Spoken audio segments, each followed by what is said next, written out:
But in the process, we have to mess with these ownership percentages. We got to mess with all these cats trying to have unique lineups. We're not trying to dupe. We're trying to get the under-owned guys going for 37, like our boy Damian Lee yesterday. All this stuff, right?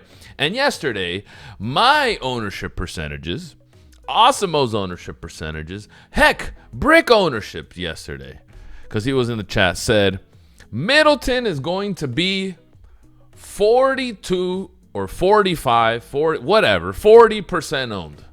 Bledsoe, 40% owned. Ilyasova, 35% owned. And I was like, you know what? According to my calculations, I should have Middleton like 100% owned. Right? And I get into the contest, the game locks, and Middleton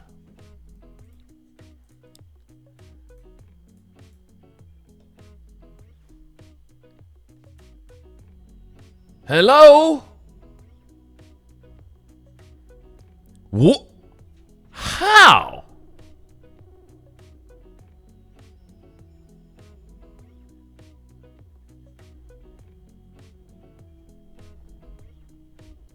You guys told me he was going to be 45.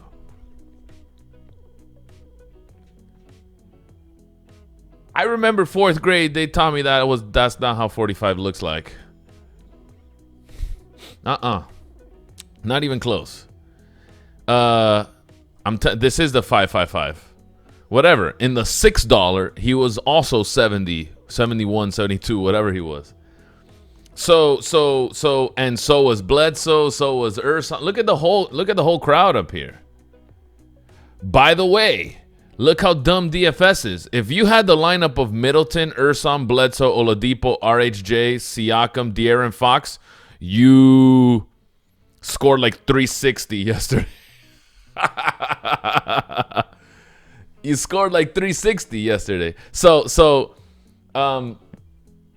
here's my question, because this wasn't just yesterday. If you go back, we can see this for so many slates where I think they're going to be 40 and they end up being 50, 60, 70, 76 and a half. So 344, kid, best score of your life, right? But so did everyone else. Here's the thing. Here's my thing. So this has a bunch of moving parts. First of all, the explanation they gave me yesterday on stream was, I believe a few people had the same answer. Mav had the same answer. A couple guys chatting in there all had the same answer. And it was, even Dave, I think Dave was in there saying something along these lines. And it was, if all of us are using not just Osimo projections, but something similar, and if you were making your own, there were a few that made their own yesterday. They also had them around 45% owned. I'm speaking Middleton specifically right now.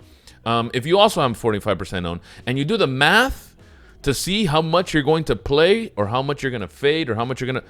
You were all going to land on the same answer, because at that price tag, that projection, no Giannis, no yada, yada, yada, matchup, blah, blah, we're all going to play Middleton at about 90, 100%, right?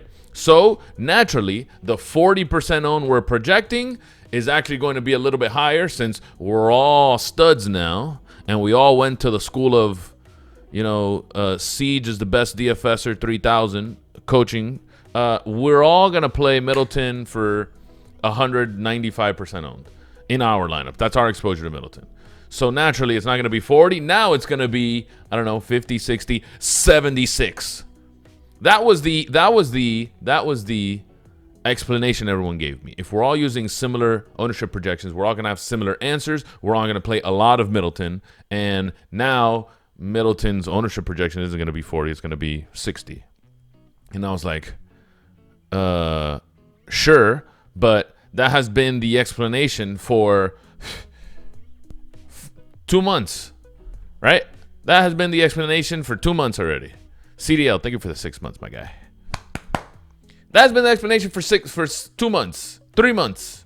So my question to you, and then my rebuttal yesterday was, okay, well, that has been the answer for such a long time already. Can I just assume, or why can't I just assume, instead of putting in 45% in this thing, why can't I put 70? Well, not 70 because I'm not going to get to 70. But why can't I get to 60? You know, like 40 and 70. Last time I did math, last time I tried math, that's not close. 40 to 76 is not close. So my question and then my thing is, first off, I'm not asking can I just put him at 70 because I would have faded. No, that probably isn't the answer. Maybe on some guys, depending who the guy is, I'll probably think about fading maybe. But in reality, it's if he's going to be 70, 76, or if I knew he was even going to be remotely close, 65, maybe I change the rest of my lineup to be a little bit more different, right? So my lineup of Middleton, Urson, Bledsoe, Oladipo, RHJ probably has the last 3 guys instead of the last 2 guys being, a 10%er, a 15, and a 25%er because De'Aaron Fox was also 30%.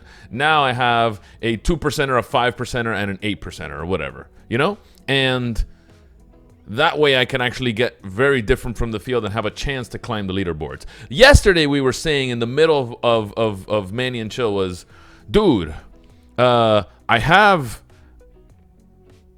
Bledsoe. He just did a 3, a steal, a rebound, and an assist.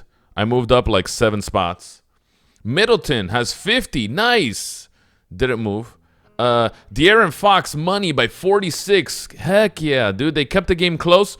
Doesn't matter. I move up 10 spots. And then Rondé Hollis Jefferson, money, like 10x yesterday. Let's go. But the rest of the tournament also had him, and it also didn't freaking matter, right? So now what do I do? Now, if I projected these guys at, say, not 40, not 30, not 35, but if I projected them at 50, 60, 65, I don't know how different the lineups will get, but eventually they're going to start getting different, and not just because I'm going to play less of them. Maybe I do, but I want to differentiate my lineups a little bit more. And that's where I'm finding a problem because using ownership percentages, and I still say, if you're going to use ownership percentages,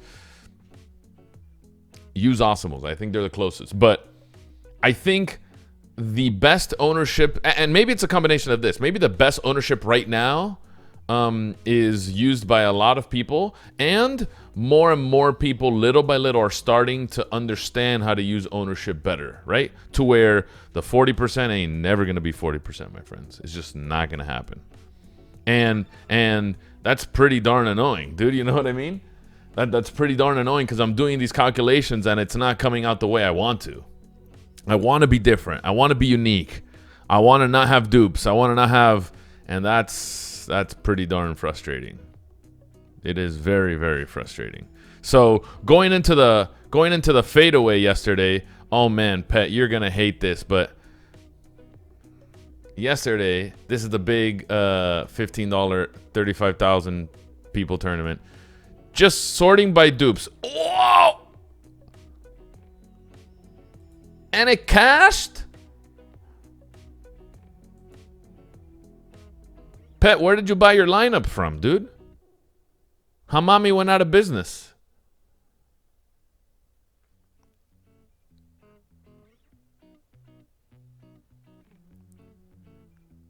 Dude, and this lineup scored 347.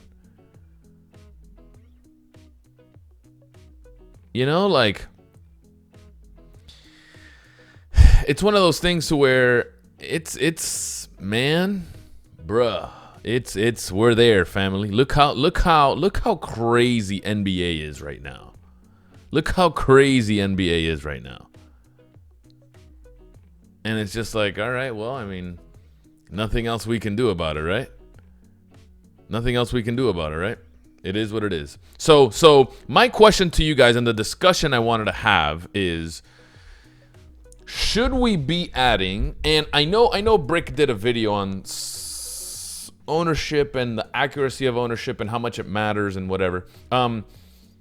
Should we be adding a little bit or tinkering projections in assumptions or using assumptions that the field will probably use these correctly and bump these numbers up a little bit more? Has anyone tried this? Has anyone had success doing this? Has anyone failed miserably? Should we only be bumping up the you know, the top 5 guys, maybe top 4 guys? Should we only do this on days that we see that, I don't know, some guys should be higher owned than 40? Like, I don't know. If you asked me yesterday and I did this, like, if you were doing, okay. Time for me to mind read you guys, okay? Time for me to mind read you guys. And this is going to be like next level mind reading, okay? So hold up. Hold my beer. Watch this. If you guys are using, how do I put this without, if you guys are using like, I don't know, all this standard deviation, target score, all this stuff, using ownership, and determining how much of a player you should be using, yesterday you were getting numbers like out of this world high, right? Like Middleton, Bledsoe, Ilyasova, like they were gonna get there like 80% of the time, and we had them projected at like 40 or something. And it's just like, I'm gonna play these guys all day, every day. And the numbers were so high that even then, it was so hard to fade. Like, there was literally no way you could have faded those guys. It was nearly impossible because the numbers were so damn high. And it's just like, okay, now what? The numbers can't be this high. DFS isn't that stupid. The field isn't that dumb. Like, this is a smart field. We're all grown-ups. We're all boomers. You guys went to math. You guys did geography. You guys are smart. And like, there's no way that they're gonna be 40% on. At least I don't think so. When they're that good of a play. So on days when the numbers are that crazy, should I bump up some numbers or nah?